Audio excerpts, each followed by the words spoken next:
MTI news में आप सभी का स्वागत है। आज हमारे साथ है जानी मानी हस्ती प्रिया चौधरी और फिल्मकार मान सिंह जी। सर बहुत बहुत स्वागत है आपका। 25 जुलाई को आप लोग फिल्म लेके आ रहे हैं सो लॉन्ग वैली। अगर इसकी बात करें किस तरह की फिल्म है ये? आपने ट्रेलर देखा? जी बिल्कुल देखा, बहुत पसंद आया। राइट। तो ट्रेलर में जैसे हमने दिखाया कि एक काफ़ी ग्रिपिंग स्टोरी है जहाँ पे 4-5 काफ़ी किरदार है जो मिलके एक चेस सीक्वेंस के थ्रू से काफ़ी इंटेंस एक हाई ऑक्टेन स्पेस में एक क्राइम थ्रिलर के जॉनरा में है। तो 25 जुलाई को थिएटर्स में जब आएगी, हम बस इतना ही चाहते हैं कि लोग रिलेट कर पाए हर किरदार से और बस अपना प्यार दें। मान सिंह जी, अगर आपसे पूछा जाए क्राइम थ्रिलर पे तो कई सारी फिल्में बनती है, हर फिल्मकार चाहता है कि मेरे फिल्म में कुछ ना कुछ यूनिकनेस हो और ऑडियंस भी चाहती है कि कुछ ना कुछ नया देखने को मिले। वो कोशिश करने में आप कहाँ तक कामयाब या सफल मानते हैं आप अपने आप को?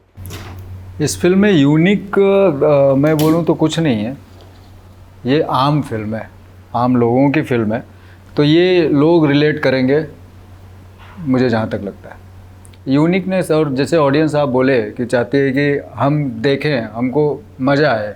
एक फ़िल्म किस लिए होती है कि आप देखें, एक जर्नी पे चल रहे हैं। जो बोलते हैं ना कि आपका जो इन्वॉल्वमेंट आज दिन भर की थकावट है या आपका जो भी माइंड में टेंशन है या क्या है, उस चीज़ों को हटा करके एक कहीं ना कहीं आपको एक जर्नी पर ले जाए 2 घंटे के लिए, तो वो ये फिल्म देगी। आप जर्नी की बात कर रहे हैं, लेकिन फिल्म में कहीं ना कहीं मैसेज या किसी इमोशंस के साथ साथ इंटरटेनमेंट बहुत इंपॉर्टेंट रोल होता है। तो फिल्म में इंटरटेनमेंट का पार्ट कितना होगा, रोमांस कितना होगा, उसके बारे में कुछ रोशनी डालना चाहेंगे? गाने कैसे हैं फिल्म के?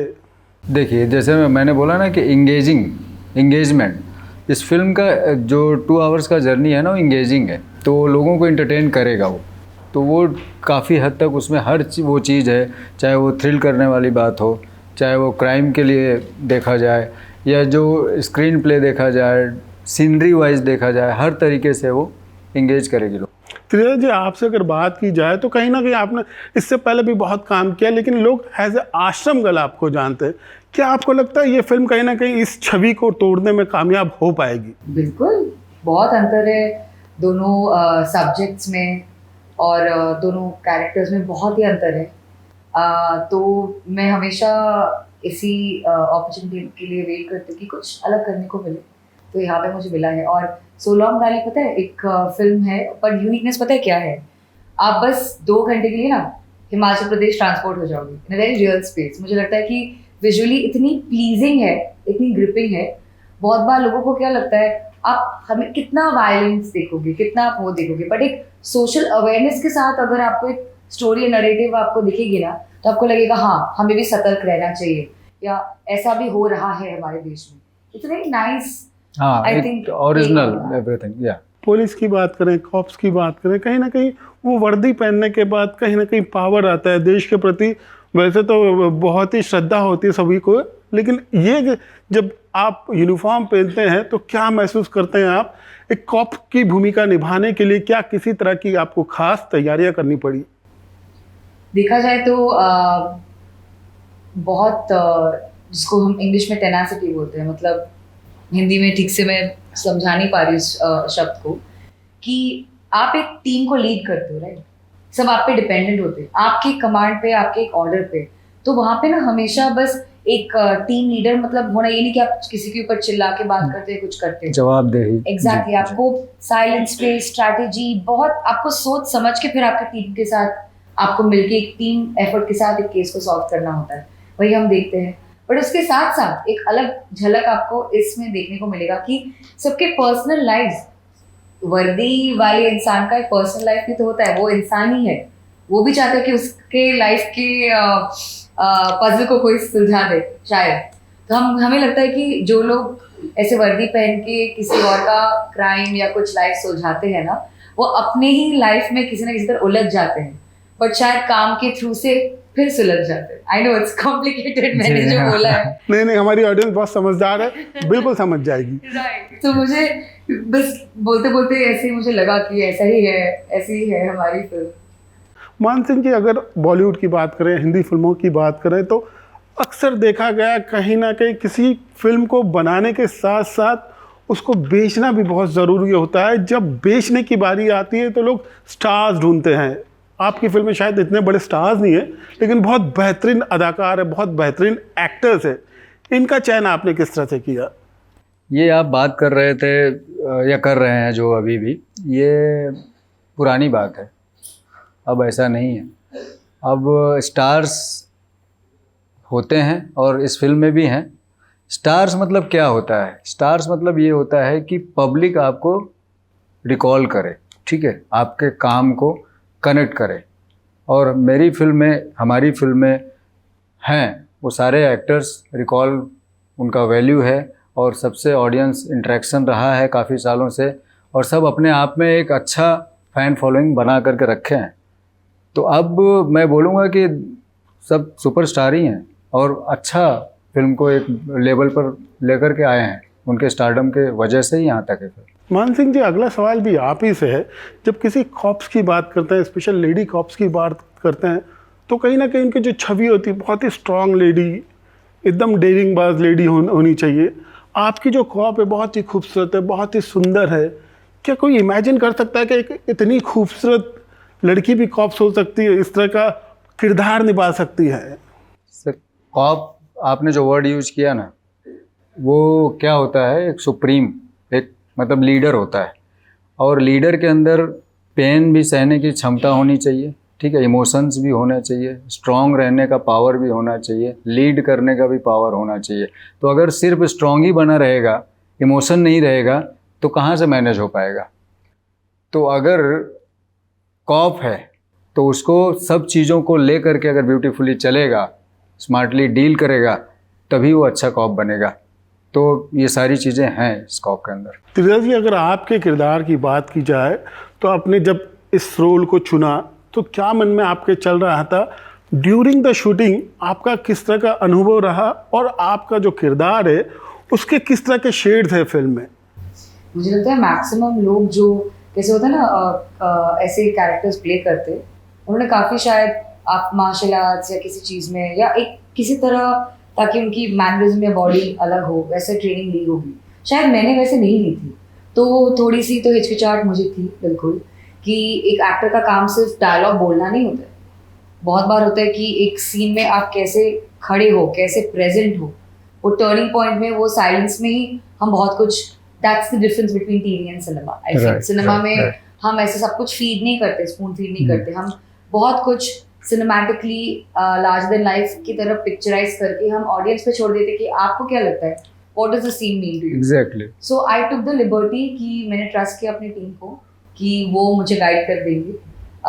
इन्हें काफ़ी इन्होंने पंकज जी के साथ जो लिखा है, तो आई एम श्योर इनको तजुर्बा है कि उनको क्या चाहिए था किरदार से, तो इन्होंने बस निकाल लिया। कनेक्ट करती है। मान सिंह जी, अगर इस तरह के जब पहले हम 90s में 80s में पोस्टर्स देखते थे तो तुरंत ख्याल आता था कि ट्रायंगल लव स्टोरी है। मुझे नहीं लगता कि आपकी फिल्म में ऐसा कुछ है। नहीं, अच्छी बात है ये, बिल्कुल, लेकिन ऐसा नहीं है इस फिल्म में, ये बिल्कुल अलग है और लव स्टोरी तो नहीं कह सकते हैं जी। फिल्म में रोमांस बिल्कुल नहीं है। रोमांस है ना, आप देखिए फिल्म, पता चलेगा आपको जी।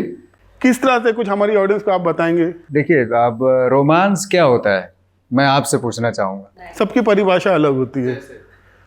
मेरे लिए मोहब्बत दोस्ती है, जैसे शाहरुख खान ने कहा था। बराबर है, तो दोस्ती इसमें मिलेगी आपको। अब आप कौन सा रोमांस ढूंढ रहे हो वो मैं नहीं समझ पा रहा हूँ, लेकिन इसमें है वो चीज़ जी। नहीं, वो तो हीरोइज्म और हीरोइन वाली फिल्म नहीं है, जैसे मैंने बोला कंटेंट ड्रिवन फिल्म है, लेकिन है सब चीज़, रोमांच भी है, रोमांस भी है, एवरीथिंग इन दिस। रोमांस है, हाँ, तो बोलना हाँ, कैसे हाँ, है? हाँ, अगर आप किसी की मदद कर सकते हो, हाँ, ठीक है, I think that's the biggest kind of romantic involvement. Yes, अगर yes. कोई आपसे हेल्प मांगे, चाहे आपको नहीं मालूम कि आप क्या कर सकते हो उस इंसान के लिए, बस आप मदद कर सकते हो, उससे बड़ी रोमांस तो बस हो ही नहीं सकती। बिल्कुल, वही तो मैंने बोला।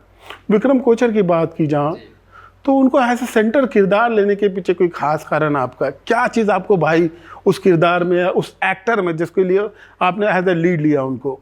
कमाल के आर्टिस्ट हैं और जो कैरेक्टर करते हैं अच्छे से प्ले करते हैं, उसको जीते हैं, ये देखा है मैंने जी।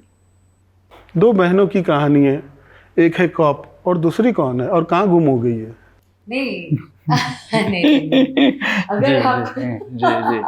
सब बता दूंगी तो आप हाँ, movie कैसे हाँ। देखेंगे, ऐसा तो नहीं होगा। जी बट नहीं, दो बहनें, आकांक्षा मेरी बहन नहीं है फिल्म में, हाँ, ये एक अलग तरीके हाँ। से आपको देखने को मिलेगा जब आप देखेंगे फिल्म। बट दो बहनें इन्वॉल्व है फॉर श्योर। शिमला और मनाली में शूटिंग करने का आपका अनुभव कैसे रहा? जारी ठंड थी और उसके साथ साथ अच्छा खाना भी मिला। सेट में हमें ऐसे माहौल था कि हम ना क्या करते हैं, एक्टर्स ना जब शूट भी करते ना तो लगता है कि हम जीते हैं अपने कैरेक्टर्स। तो कभी त्रिधा बनूं, कभी सुमन बनूं, बट हिमाचल प्रदेश में उसका एक उस भाव का एक मजा लूं। It was a good experience. अभी जैसे कि आपकी फिल्म पूरी तरह से कंप्लीट हो चुकी है, पूरी तरह से आपका प्रोडक्ट तैयार है, क्या फीलिंग्स आ रही है अंदर? फिल्म का प्रमोशन आप बहुत ही जोर शोर से कर रहे हैं, तो किस तरह की उम्मीदें और फीलिंग्स क्या है खासकर आपके दिल में? और बाद में आप भी इस सवाल का जवाब देंगे।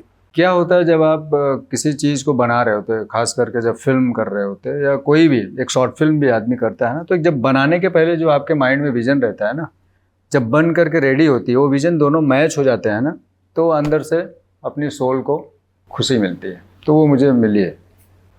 त्रिधा जी, आप क्या कहेंगे? आई एम जस्ट हैप्पी कि फिर से मैं ऑडियंस को कुछ अलग दे पाऊँ, और it is not just about my character. एक अच्छी फिल्म है जो मैं भी देख पाऊँ, तो उसी के लिए मैं नर्वस तो बिल्कुल नहीं हूँ, क्योंकि इतनी सारे मीडियम्स है, लोग किसी ना किसी तरह हमारी फिल्म देखेंगे, अप्रिशिएट करेंगे। और फिल्म बनती तो एक बार है पर दिखती तो 1000 बार है। If you एग्जैक्टली जी। आपका प्रोजेक्ट पूरी तरह से कंप्लीट हो चुका है। 25 जुलाई को इसका रिजल्ट भी आना है। जी Result? जी सर, जी सर, पास हो गए कि जी फिर? जी जी जी जी वो तो ऑडियंस तय करेगी। Sure. बिल्कुल। इसके बाद नेक्स्ट प्रोजेक्ट के बारे में आपने क्या कुछ सोच रखा है? अभी सिनेमा और ओटीटी पैरेलली चल रहे हैं, है ना, तो कर ही रहे हैं, अभी काम कर रहे हैं हम लोग, काफ़ी कॉन्सेप्ट पे चल रहा है। तो अभी इसके बाद सोलोंग वैली पे फोकस कर रहे हैं कि एक रिलीज हो, अच्छा रिस्पॉन्स है, बाकी आगे की जर्नी चलती रही। आप दोनों से बात करके बहुत मज़ा आया, बहुत अच्छा लगा। फिल्म के बारे में बहुत कुछ जानने का मौका मुझे भी मिला, मेरी ऑडियंस को भी मिला। चलते चलते हम जानना चाहेंगे कि लोग और जो सिनेमा लवर्स हैं आपकी फिल्म को क्यों देखें? मैं यही बोलूँगा कि इस फिल्म को आप इसलिए देखिए क्योंकि ये आपकी फिल्म है, आपके बीच की फिल्म है, हमारी फिल्म है, हमारे बीच की फिल्म है। कोई इसमें लाग लपेट नहीं है, ओरिजिनल फिल्म है, और ये आपको ज़रूर इंगेज रखेगी और एक अच्छी जर्नी पर लेकर के जाएगी, जहाँ पे आप सब कुछ, सारा टेंशन और वो भूल करके एंजॉय करोगे। आप क्या कहना चाहेंगी? मैं भी कुछ ऐसा ही कहना चाहूंगी कि सोलोंग वैली आ रही है 25 जुलाई को आपके थिएटर्स में, तो जाके देखिए अपनी फैमिली के साथ। It is definitely a family oriented film project, जी। फिल्म जहाँ पे बस 2 घंटे के लिए हिमाचल प्रदेश पहुंच जाएगी और बहुत सारा प्यार मिलेगी। अच्छा लगा आप दोनों से बात करके। Thank you so much.